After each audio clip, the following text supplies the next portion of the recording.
तो गाइस कैसे हैं आप लोग। आज आप लोगों के लिए जो टॉपिक है वो है हेरिडिटी क्या है, आनुवंशिकता किसे कहते हैं।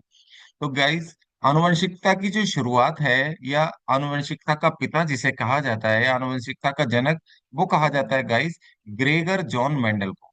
तो ग्रेगर जॉन मेंडल ने गाइस आनुवंशिकता की शुरुआत की थी, ठीक है। इसीलिए इनको आनुवंशिकता का जनक कहा जाता है। और इन्होंने आनुवंशिकता संबंधित प्रयोग जो किए थे वो किए थे जंगली मटर पर गाइस, ठीक है। जंगली मटर पर किए थे, जिसका वानस्पतिक नाम या बॉटनिकल नेम होता है गाइस, ठीक है, पाइसम सटाइवम। ओके, तो पाइसम सटाइवम नामक पौधे पर इन्होंने अपने आनुवंशिकता संबंधित प्रयोग किए थे, ठीक है।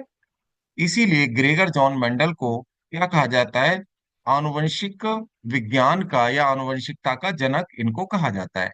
आनुवंशिकता कहते किसे हैं, माता पिता के जो लक्षण संतानों में चले जाते हैं गाइस, उनको हम आनुवंशिक लक्षण कहते हैं। और इन लक्षणों की वंशागति को, यानी कि ये लक्षण पीढ़ी दर पीढ़ी चलते रहते हैं, एक पीढ़ी से दूसरी पीढ़ी में जाते रहते हैं, दूसरी से तीसरी में। तो ये इन लक्षणों की वंशागति को ही हम आनुवंशिकता कहते हैं। तो इसको देख लीजिए, पढ़ लेते हैं।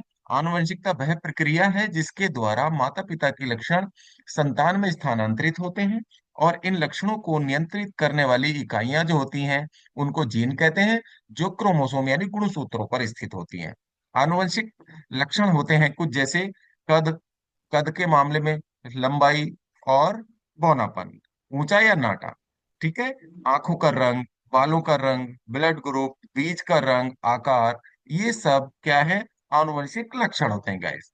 आगे देख लेते हैं मेंडल और आनुवंशिकता का संबंध। ठीक है, ग्रेगर जॉन मेंडल ने सबसे पहले वैज्ञानिक रूप से बताया कि लक्षण किस प्रकार माता पिता से संतानों में जाते हैं, और इन्होंने इस संबंध में, ठीक है, 3 नियम भी दिए, जो नियम आनुवंशिक विज्ञान की नींव भी होते हैं गाइस। अब बात है, मेंडल ने सबसे पहले दिया प्रभाविता का नियम या प्रभुत्व का नियम, लॉ ऑफ डोमिनेंस। इसको प्रभाविता का नियम भी कहा जाता है, लॉ ऑफ डोमिनेंस। जब दो विपरीत लक्षण वाले पौधों के बीच आपस में क्रॉस कराएंगे ना गाइस, तो पहली पीढ़ी में क्या होता है, केवल डोमिनेंट करेक्टर्स यानी प्रभावी गुण वाले लक्षण ही प्राप्त होते हैं, दिखाई देते हैं, और जो अप्रभावी लक्षण होता है वो छिप जाता है। जैसे इन्होंने, ठीक है, ऊंचे पौधे में और नाटे पौधे में दिखाया है। ठीक है, ऊंचे और नाटे पौधे के बीच क्रॉस कराया गया तो सारे पौधे ऊंचे प्राप्त हुए, नाटापन यानी अप्रधान जो लक्षण है वो छिप जाता है।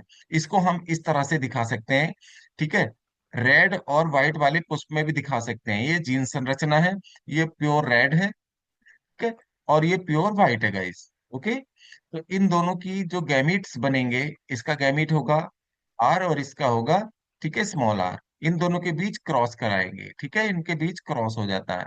ओके, संकरण कराते हैं तो पहली पीढ़ी में ये जो पौधे प्राप्त होंगे F1 जनरेशन में, सभी पौधे ऑल रेड प्राप्त होंगे, ठीक है। लेकिन ये सब कैसे होंगे, हाइब्रिड होंगे गाइस। ओके, संकर होंगे, ये सारे हाइब्रिड होते हैं। इसमें जो है, ठीक है, ये जो रिसेसिव करेक्टर है स्मॉल वाला, ये छिप जाता है, केवल डोमिनेंट करेक्टर कैपिटल आर ही शो होता है। इसको उदाहरण को इस प्रकार भी लिख सकते हैं इसके नीचे, ठीक है, या ये वाला भी लिख सकते हैं। ओके गाइस, देख लीजिए, इसमें दिखाया गया है कैपिटल आर और स्मॉल आर से प्योर व्हाइट है, और कैपिटल आर से प्योर रेड है। इन दोनों के बीच क्या कराया, ये संकरण हुआ। संकरण हुआ तो पहली पीढ़ी में कैसे पौधे हुए, सारे रेड हुए। इसमें व्हाइट कलर जो है, रिसेसिव करेक्टर नहीं दिखता है, सब रेड दिखाई देंगे। ओके गाइस, पहला नियम यहाँ कंप्लीट हो जाता है। ठीक है, दूसरा देख लेते हैं पृथक्करण का नियम।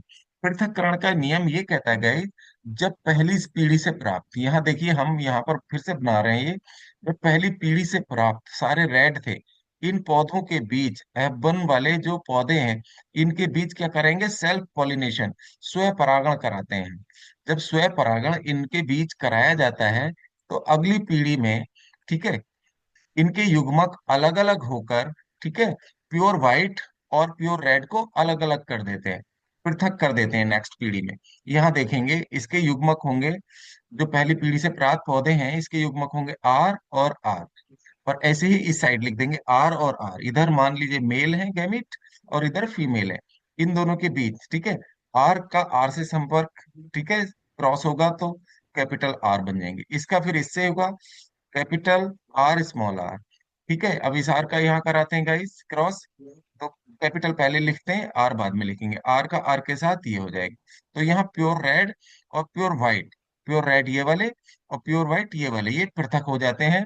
और ठीक है, कैसे बनते हैं, संकर पौधे भी बनते हैं अगर इनका हम फिनोटाइप अनुपात देखें, जो बाहर से हमें दिखता है। तो बाहर से तो सारे पौधे तो तीन तो लाल होंगे और एक कैसा होगा, सफेद होगा।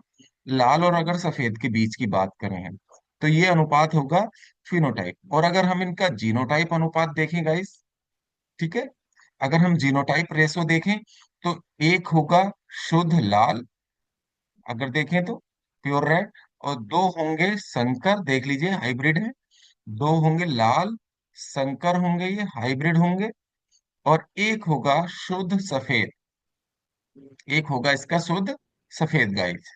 ओके, तो इनका अनुपात क्या हो जाएगा, जीनोटाइप अनुपात हो जाएगा 1:2:1। तो इस प्रकार इसमें दो अनुपात प्राप्त होते हैं।